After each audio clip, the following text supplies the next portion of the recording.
it's not every day that you get to see an opportunity like what you're gonna see tonight.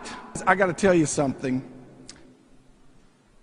Every single time in the history of the United States of America that a deregulation occurs in a major industry, a phenomenon, an incredible opportunity is born. You might recall in the early 70s when the airline industry deregulated. You remember that? Don't say yes to that question. But you remember what happened. Several things happened. All of a sudden, consumers had a choice. Prices dropped. It no longer cost $3,000 to fly from Dallas to LA and back. It became $300 or $149. And so folks started going to New York to go Christmas shopping or to Chicago to eat dinner and back the same day. The world got smaller. And all of a sudden you've got companies like Continental, Delta, American, Southwest, JetBlue, Frontier, all these options to choose from. But here's one thing that happened. The one thing that gets me excited is that fortunes were made. Go ahead. It's okay. It was like wealth transferred from one group of people, from one set of hands to another completely different group of people that some of them didn't have a clue what it meant to be in the airlines industry, but they were at the right place when deregulation occurred. How many of you would like to have been one of the first few hundred or the first few thousand with Southwest Airlines? You want to say yes to that question, right? Or you might recall in the early 1980s when the telecom industry deregulated. You know, originally it was Bell, and then it got broken down to the baby Bells, and then to GTE, and then MCI, Sprint, WorldCom, Verizon. All these companies started. They took advantage of that deregulation. And again, an opportunity was created. Sure, consumers had choice. Sure, prices dropped. You could call around the world. And today we can talk face to face, right, with iChat and all these different devices for as long as we want and not be concerned about prices. But what else happened?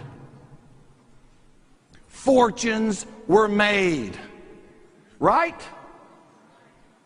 Literally, wealth transferred hands again. What if you could have been, just like in the airlines industry, what if you could have been one of the first few hundred or first few thousand with Sprint or one of the larger telecom companies? Folks, guess what?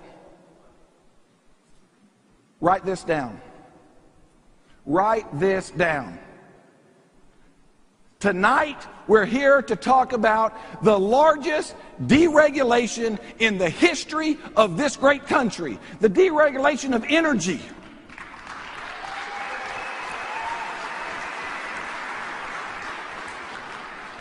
And because we're here, guess what? It's our time, right? It's our place. It's our opportunity. It's your opportunity. And you know what? It's not an opportunity with some small startup or some company that just had some guys that had a good idea, a bunch of buddies. No.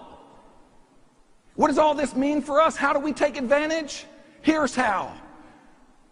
One of the largest retail energy providers in North America, called Just Energy, that did over $3 billion in revenue last year. It's publicly traded on the Toronto Stock Exchange.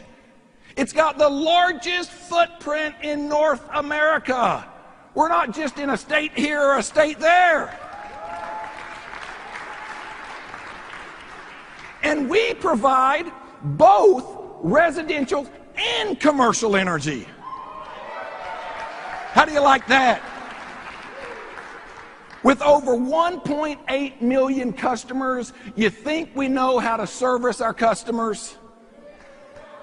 Absolutely. So what does all this mean for us? What's it mean for you? There you go. It means that we are in the right place at the right time. Did you hear that? The right place at the right time. You know, here's the deal, though. I got to tell you, as excited as I am about energy, what gets me more excited is the wisdom, the depth and the breadth, the knowledge, the vision, the foresight of the founders and the executive management of this company, that they realized early on that not every state in the union's deregulated. Some of them aren't there yet. So what they decided was, let's be an essential home service company. Let's add additional services like Momentis television and Momentis 4G internet service. Why would they do something like that? Because can you imagine what will happen if we have millions of customers in all those non-deregulated states the day that they go deregulated? We're talking about unconscious buying habits. We're talking about services that are already in every single household budget in this country, in North America. I mean, we don't have to educate why somebody needs electricity or how to take the remote and change the channel, do we, fellas? Or women surf the internet, right? Not only that, they're recession-proof services. Think about it. You know, we've been in a recession the last few years, and most families have cut back a little. But do you know anyone that said, hey, sweetie, you know, I think we ought to do we ought to save a little more and spend a little less. Why don't we just cut the electric off? No, man. We have to have it. Why do we have to have it? One word. It is what? Essential services, right? We're talking true residual recession-proof income.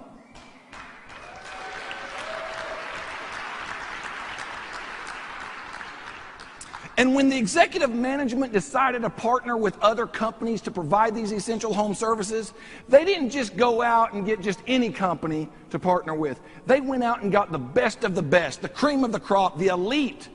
They got DirecTV, who's won every J.D. Power and Associates award that you can possibly fathom. Over 250 of all digital channels. It's got probably the best picture and the best sound quality of any system out there. And they did that for us so that we could have the best.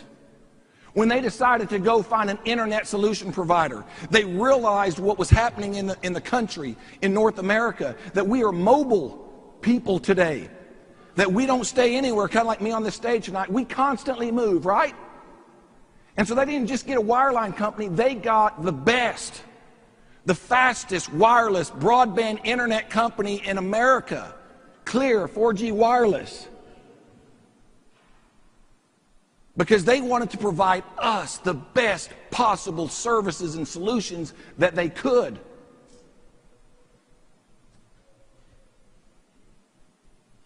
So here's what I want you to think about. We have a parent company that recently launched an unprecedented opportunity with Momentis.